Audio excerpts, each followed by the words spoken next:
Hola chicos, buenos días. Y como ya dijimos, hoy vamos a ver la figura de Miguel Hernández, ¿vale? Iremos viendo muy brevemente la biografía, 4 cositas que son las que vamos a necesitar para luego, ¿no?, hacer nuestro comentario y situar un poco al poeta. Y luego vamos a pasar directamente al comentario, ¿vale?, de Nana de la Cebolla, que es el texto que realmente nos va a interesar. A ver, Miguel Hernández, ¿vale? Vamos a decir 4 cositas. Bueno, era un poeta, ¿no?, que nació en Orihuela, que está cerca de Alicante, en la Comunidad Valenciana, y era una familia muy pobre, ¿eh? Su familia era una familia pobre, de pastores, se dedicaban al ganado, y por lo tanto también recibió muy poca escolarización. ¿Por qué? Porque tenía que llevar adelante, ¿no?, el trabajo de los padres. Al estar en contacto también con la naturaleza durante mucho tiempo, nace en él, ¿no?, el deseo de dedicarse a los poemas. Empieza a escribir poemas y sucesivamente en 1931, ¿vale?, se va a Madrid. En Madrid realmente tiene contactos, ¿vale? Tiene contactos con un círculo, donde crea un círculo de amigos, donde destacan especialmente, entre los que hemos estudiado, ¿no?, Alberti, Cernuda, pero los que realmente van a influir en su producción poética, sobre todo con respecto a la poética revolucionaria, más vanguardista en el sentido del surrealismo, y lo que es la poesía comprometida, ¿no?, de la guerra civil. Dos, por así decirlo, autores que tendrán mucha influencia serán Alexandre y Neruda, que nosotros no vamos a ver, pero que sepáis, ¿no?, que él se inspiró y fue influenciado por esos autores. A partir de 1936 empieza la época, es decir, cuando estalla la guerra civil, empieza la época más dura para Miguel Hernández, en el sentido de que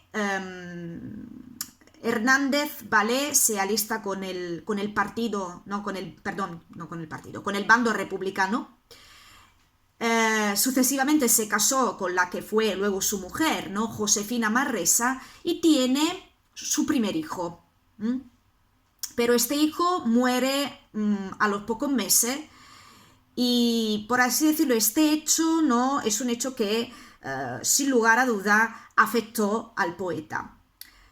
Sucesivamente, en 1939, que es cuando luego la guerra civil en España terminó, nace su segundo hijo, pero Miguel Hernández al mismo tiempo fue encarcelado, por lo tanto no pudo, por así decirlo, vivir con su hijo, ¿no?, compartir, disfrutar de la presencia de este niño, y es ahí donde realmente escribe muchísimas poesías, muchos poemas dedicados tanto a su mujer como a su hijo, entre los cuales destaca Nana de la Cebolla.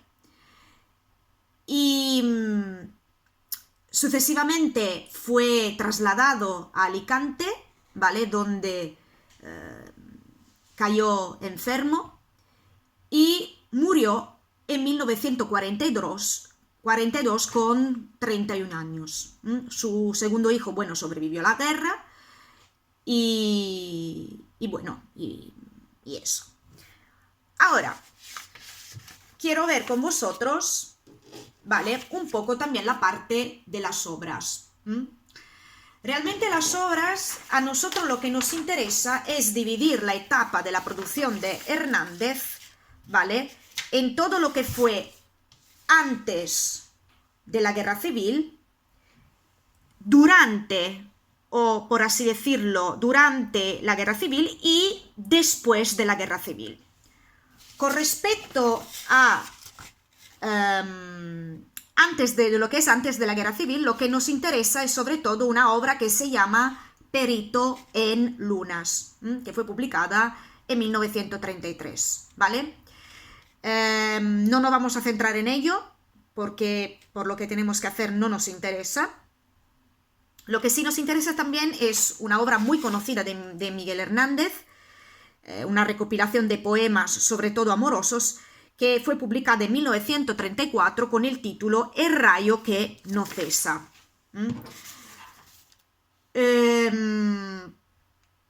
Con la guerra civil, ¿vale?, empieza a dedicarse a una poesía de compromiso social y político. ¿Por qué?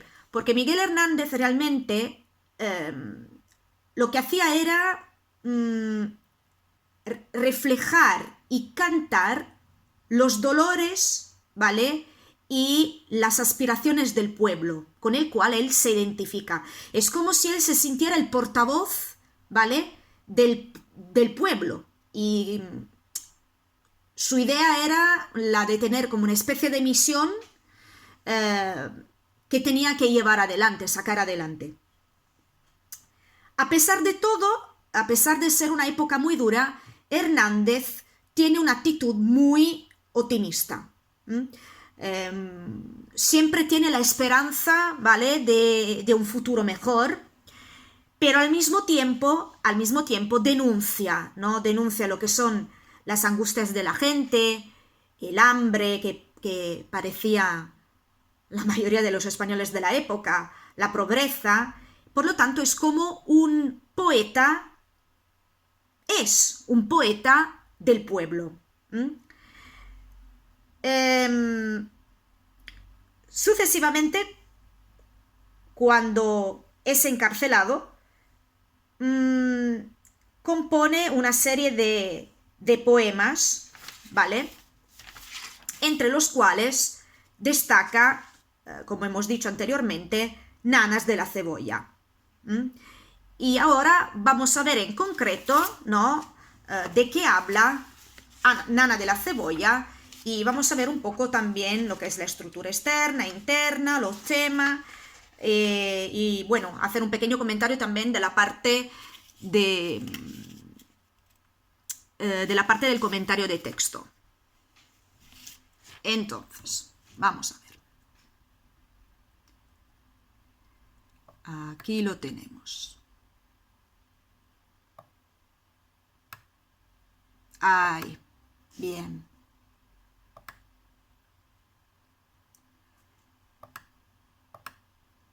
Muy bien. Entonces, vamos a empezar.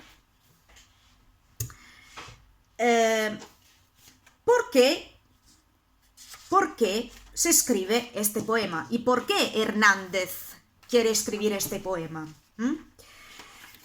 Realmente Hernández quiere escribir este poema, ¿vale?, para dar un mensaje sobre todo a su hijo. El poema nace porque el poeta tenía una correspondencia, ¿no?, durante su encarcelamiento tenía una correspondencia con su mujer, ¿vale? Y la mujer obviamente cuenta, ¿no?, le cuenta la situación tan difícil que estaba viviendo, sobre todo desde un punto de vista económico, ¿no?, donde lo que era la comida, ¿no?, la comida típica de los que eran los pobres, de la gente humilde, era, sin lugar a duda, pan y cebolla. Y de ahí que Miguel Hernández, ¿vale?, quiso componer este poema. Después de recibir esa carta, ¿vale?, es un poema de consuelo. Es un poema de consuelo tanto a su hijo como a su esposa. Y es un poema de esperanza, a pesar, ¿no?, de la situación tan negativa que se estaba viviendo, la miseria, el pesimismo, ¿no?, que rodeaba a todo el mundo. Miguel Hernández quiere, ¿no?, animar tanto a su mujer como a su hijo.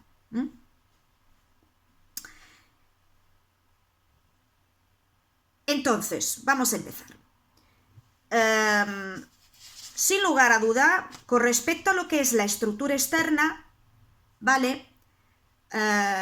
Tenemos el poema está estructurado en 12 estrofas, que están organizadas, la mayoría, en versos heptasílabos, pero también se alternan con pentasílabos. La rima, como podéis ver, es una rima normalmente asonante.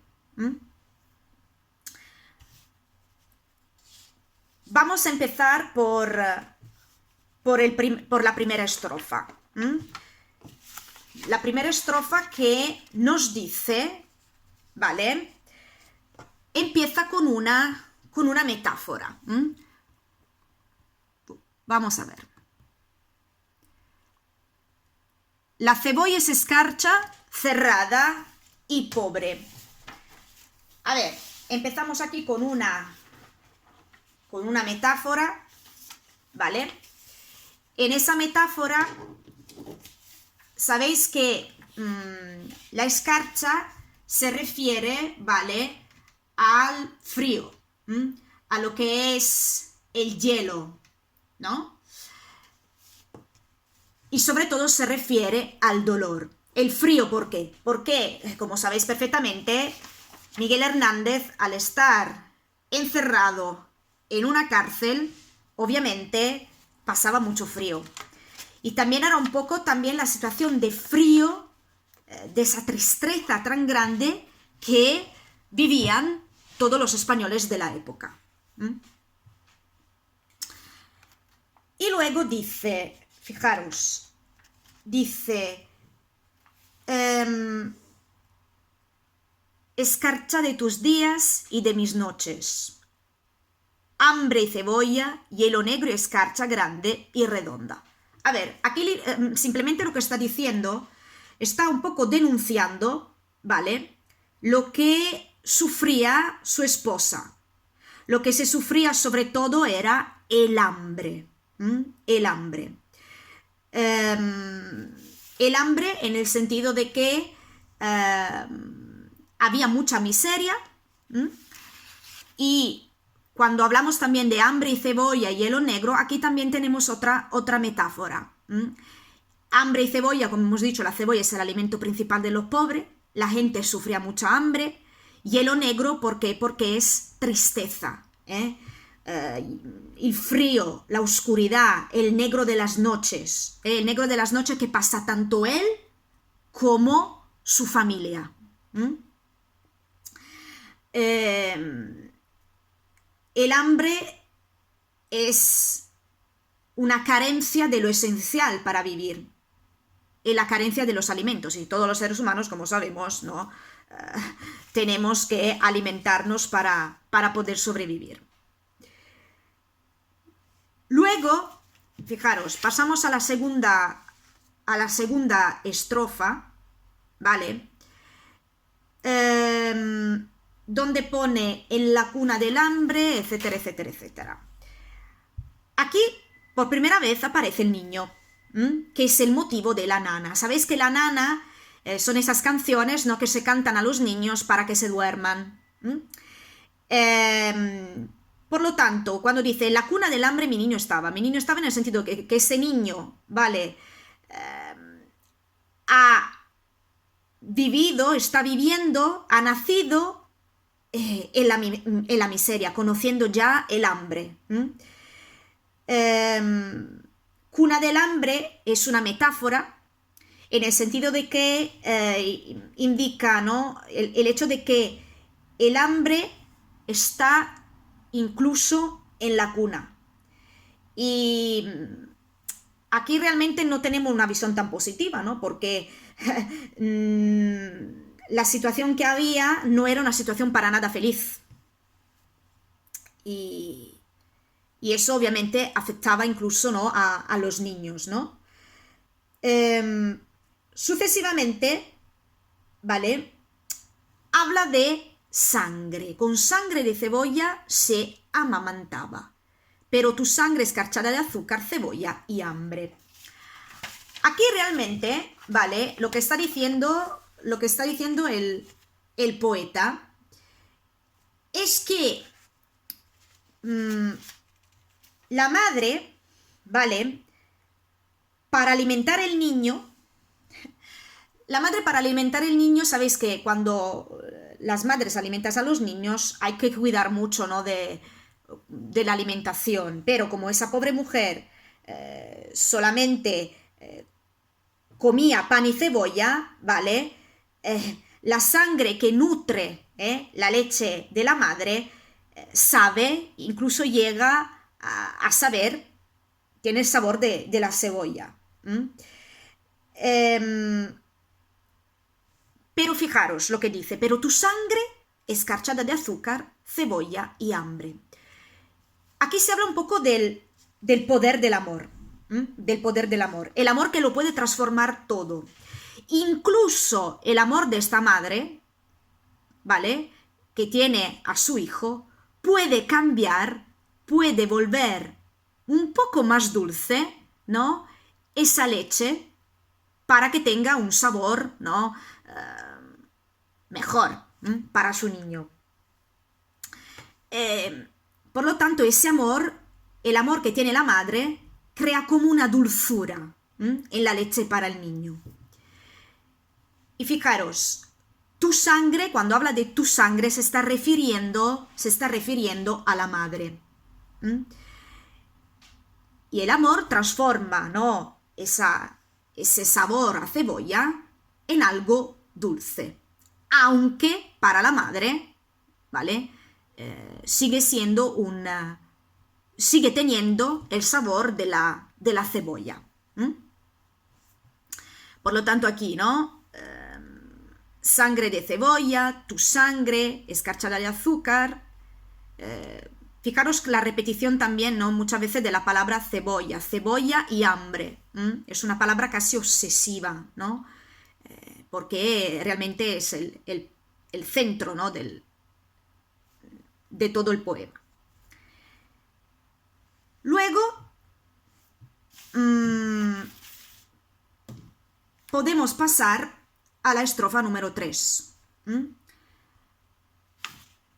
A ver, aquí, ¿vale? Se refiere siempre a su mujer, ¿vale?